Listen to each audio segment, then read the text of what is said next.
მოკლედ, დღეს ერთად შევეცდებით გავიაროთ გურამ დოჩანაშვილის სამოსელი პირველის ალეგორიული სამყარო. მოდით, გავყვეთ დომენიკოს გზას. ოღონდ, არა როგორც უბრალო ამბავს, არამედ როგორც ადამიანის სულის იმ მარადიულ ძიებას, რომელიც ალბათ თითოეულ ჩვენგანში იმალება.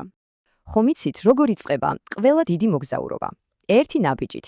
დომენიკოსთვის კი ეს პირველი ნაბიჯი საკუთარი სახლის, იმ იდილიური, მაგრამ ამავდროულად ჩაკეტილი მაღალ სოფლის დატოვებაა.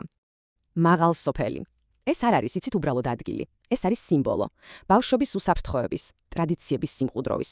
ეს არის სამყარო, რომელიც კედლებითაა დაცული გარე სამყაროს ქაოსისგან. მაგრამ რა ხდება, როცა ზრდა გინდა? სწორედ ეს კედლები იქცევა გალიად და სულიერი წინსვლისთვის ამ თბილი სამოთხის დატოვება უბრალოდ აუცილებელია. და სწორედ ამ დროს ჩნდება როანის გული. მამის მიერ ნაჩუქარი სამოსელი პირველი. ეს ხომ უბრალოდ ანსაცმელი არაა.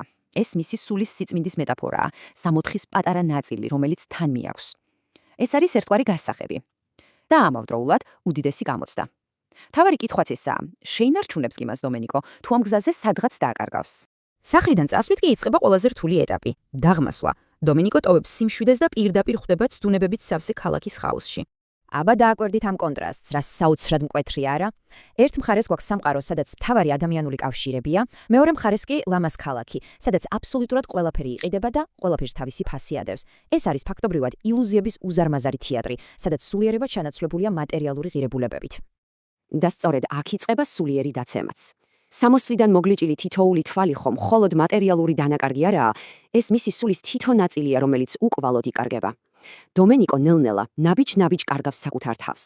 ავიწყდება ვინ იყო. მისი სიწმინდის სიმბოლო კი ქალაქის მტვრითა და სიყალბით იფარება. მაგრამ ამ დაღმასვლას აქვს თავისი ფსკერი, თავისი ბოლო წერტილი. და ეს წერტილი არის კამორა. ადგილი, სადაც ბოროტება უკვე ნიღბის გარეშე, თავისი პირველყოფილი შიშველის სახით არსებობს. კამორა უბრალოდ ქალაქი კი არაა. მოდით, წარმოვიდგინოთ ის როგორც ჯოჯოხეთის მიციერი მოდელი. აქ არ არსებობს თანაგრძნობა, აქ მხოლოდ შიშია და გადარჩენის ცხოველური ინსტინქტი. და რაც ყველაზე შემზარავია, დომენიკო აქ საკუთარი ნებით მიდის, თითქოს განგებუნდა, რომ ტანჯვის ყველაზე ღრმა წერტილში ეხოს. მოდით, ერთი წამით შევჩერდეთ და ამ გზას მთლიანობაში შევხედოთ. ყველაფერი იწყება მაღალ სოფლის უმანკოებიდან. შემდეგ გადის ლამაზ ქალაქის ცდუნებას და ეშვება კამორას სუბსკრულში, მაგრამ ამით არაფერი სრულდება. ამას მოსდევს უდაბნოს განწმენდა, კანუდოსის იდეალის პოვნა და ბოლოს შინ დაბრუნება. ეს არის გმირის კლასიკური უნივერსალური გზა, რომელსაც გადის ყველა, ვინც საკუთარი თავის პოვნას ცდილობს. და სწორედ ამ ჯოჯოხეთის გულში ხვდებით რომანის ყველაზე დიდ პარადოქსს, კონფლიქტს, რომელიც ორი ძმის, ალესანდროს და მიჩინიოს სახითაა წარმოდგენილი. წარმოიდგინეთ, ერთ მხარესაა ალესანდრო, სალოსი, თითქმის წმინდანი, რომელსაც სიყვარულსა და მიტევებას ქადაგებს. მეორე მხარეს კი მიჩინიო, მისი სისხლი და ხორცი, კამურას ყველაზე დაუნდობელი და ცივსისხლიანი მკვლელი. და აქ ჩნდება მთავარი კითხვა. როგორ შეიძლება სინათლე და სიბნელე, სიკეთე და ბოროტება ერთი და იგივე სისხლისგან იშვას?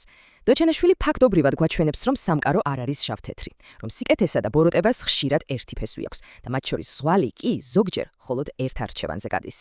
აი ეს ციტატა ფაქტობრივად მიჩინიოს მთელი ტრაგედიის გასაღებია.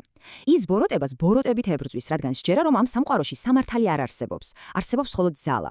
ის ცდილობს კარგი საქმეები აკეთოს, მაგრამ ამ პროცესში კარგავს მთავარს, კეთილს, ანუ უნარს იყო უბრალოდ კეთილი. მიჩინიოსთან შეხვედრა არის დომენიკოსთვის ფსკერი, საიდანაც მხოლოდ ზემოთ შეიძლება წასვლა. ის ხვდება, რომ ძალადობის გზა ჩიხია. აქედან იწყება მისი სულიერი აღმასვლა, მისი განწმენდა. უდაბნო. ერთი შეხედვით ეს სიცარიელეა, მაგრამ სინამდვილეში ეს არის განწმენდის სივრცე. აქ ქალაქის მტვერი და კამორას სისხლი ირეცხება. ესაა სრული სულიერი გადატვირთვა, სუფთა ფურცელი, რომელიც დომენიკოს ახალი იდეალის მისაღებად ამზადებს. და ამ უდაბნოს შემდეგ ის პოულობს კანუდოს, შეიძლება ითქვას სამოთხეს დედამიწაზე. ეს არის კამორას სრული ანტიპოდი. აქ არ არსებობს ბატონი და მსახური, აქ ადამიანები თავისუფლები არიან და ერთმანეთს ეხმარებიან. ეს არის ჰარმონიული საზოგადოება, მისი მოგზაურობის მწვერვალი. მაგრამ როგორც ხდება ხოლმე, უტოპიები ძალიან მყიფეა. სამყაროს, რომელიც ძალადობაზე დგას, ეშინია იმ ადგილის, სადაც ადამიანები თავისუფლები არიან. ამიტომ, კანუდოსის არსებობა საფრთხეა და მისი ტრაგიკული განადგურებაც სამწუხაროდ გარდაუვალი ხდება. კანუდოსის ფერფლზე კი დომენიკოს მოგზაურობა სრულდება და წრე იკვრება. ის ბრუნდება იქ, საიდანაც დაიწყო. მაგრამ ეს დაბრუნება დამარცხება სულაც არ ნიშნავს. პირიქით, ეს არის ტრანსფორმაციის დასასრული. და აი ეს არის ალბათ რომანის მთავარი სათქმელი. მოგზაურობის მიზანი სამყაროს შეცვლა კი არ იყო, არამედ საკუთარი თავის პოვნა. ის ბრუნდება არა როგორც გმირი, არამედ როგორც ადამიანი, რომელმაც შეიცნო ცოდვა, მონანიება და საბოლოოდ სიბრძნე. ეს სცენა პირდაპირ გვაგონებს უძღების შვილის სიგავს, არა? ეს არის მამის უპირობო სიყვარული და მიტევება.